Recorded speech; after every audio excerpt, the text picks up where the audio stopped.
Guys, जय शंकर महादेव।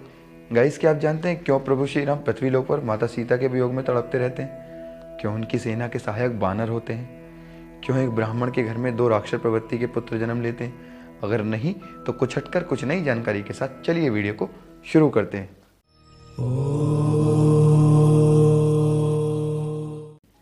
नारद मुनि जब अपनी काम विजय की गाथा भगवान विष्णु को सुनाकर वैकुंठ लोक से चल देते हैं, तब भगवान विष्णु नारद मुनि की राह में 100 योजन की नगरी का निर्माण करते हैं, जिसके राजा शीलनिधि होते हैं। राजा शीलनिधि अपनी कन्या का स्वयंवर कराते हैं। तब वहां से गुजर रहे नारद मुनि की नज़र जब राजा शीलनिधि की कन्या श्रीमती पर पड़ती है, तो वह उसे देखकर काम मोहित हो जाते हैं और मनी मन उससे विवाह करने की इच्छा प्रकट कर लेते हैं। तब काम में डूबे नारद मुनि फिर से वैकुंठ लोक को जाते हैं तथा भगवान विष्णु को अपनी राह में हुई सारी घटना सुनाते हैं। उसके पश्चात भगवान विष्णु से उनका स्वरूप मांगते हैं, जिससे कि वे श्रीमती को वर सकें। तब भगवान विष्णु मुस्कुराकर नारद मुनि से कहते हैं कि हे मुनि, तुम मेरे सबसे प्रिय शिष्य में से एक हो। मैं तुम्हारा हित बिल्कुल उसी प्रकार करूँगा जैसे एक वैद्य अति पीड़ित रोगी का करता है। तब भगवान विष्णु अपना स्वरूप नारद मुनि को दे देते हैं तथा उनका मुख बानर के समान कर देते हैं। काम में डूबे नारद मुनि स्वयंवर में जाकर बैठ जाते हैं, जहाँ पर भगवान विष्णु की कृपा से भगवान शंकर के 2 गण ब्राह्मण के वेश में उपस्थित होते हैं, जो कि भगवान विष्णु की ही लीला का एक अंग होते हैं। स्वयंवर शुरू होने के पश्चात नारद मुनि मनी मन यह सोचने लग जाते हैं कि आज श्रीमती को तो मैं ही वर के ले जाऊंगा, क्योंकि भगवान विष्णु का स्वरूप जो मेरे पास ठहरा। स्वयंवर शुरू होने के पश्चात जब श्रीमती वरमाला लेकर नारद मुनि की ओर आती हैं, तब उनका बानर का मुख देखकर श्रीमती आगे की ओर बढ़ जाती हैं।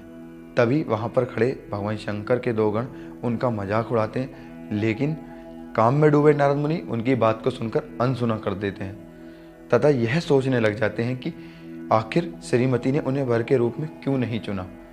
नारद मुनि यह सोच ही रहे होते हैं कि देखते हैं तभी वहाँ पर भगवान विष्णु प्रकट होते हैं और श्रीमती उन्हें अपने वर के रूप में चुनकर भगवान विष्णु के धाम वैकुंठ लोक को चली जाती हैं। इससे नारद मुनि और भी क्रोधित होते हैं और मनी मन यह सोचने लगते हैं कि आखिर नारद मुनि के साथ भगवान विष्णु ने ऐसा क्यों किया।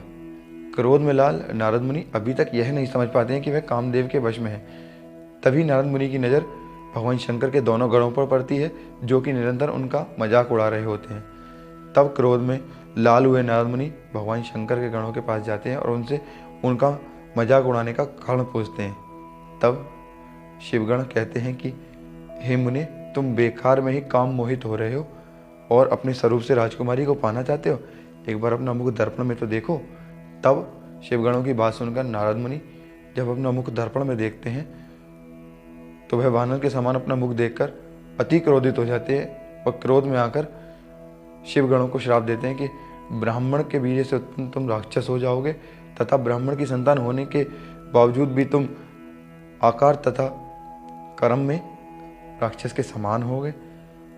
तब वे शिवगण भगवान शंकर की तथा भगवान विष्णु की लीला समझकर उस श्राप को स्वीकार कर लेते हैं। उसके पश्चात नारद मुनि क्रोध में लाल हुए सीधे वैकुंठ लोक को पहुंचते हैं, जहां पर पहुंचकर वे भगवान विष्णु को खूब भला बुरा कहते हैं तथा उसके पश्चात श्राप देते हैं कि हे भगवान विष्णु, जिस स्वरूप से तुमने मुझे संयुक्त किया है, तुम उसी मनुष्य स्वरूप में पृथ्वी पर अवतार लोगे तथा जिस तरह से स्त्री के लिए तुमने मुझे व्याकुल किया है, उसी तरह से तुम स्त्री वियोग का दुख भोगोगे तथा जिस बानर के समान तुमने मेरा मुख किया है, वे ही बानर तुम्हारी सेना के सहायक होंगे। तथा हमने सुना और पढ़ा भी है, जब रामायण में प्रभु भगवान विष्णु मनुष्य अवतार में प्रभु श्री राम बनकर अवतरित होते हैं तथा माता सीता के वियोग में वो पूरी रामायण में तड़पते रहते हैं, तब बानर उनकी सेना के सहायक होते हैं। तो गाइस, क्या जानकारी आपको पता थी? अगर नहीं तो कमेंट में ओम लिखिए, अगर हाँ तो कमेंट में ओम नमः शिवाय लिखिए। वीडियो को लाइक कीजिए, शेयर कीजिए एंड सब्सक्राइब कीजिए। Thanks for watching. जय शंकर महादेव।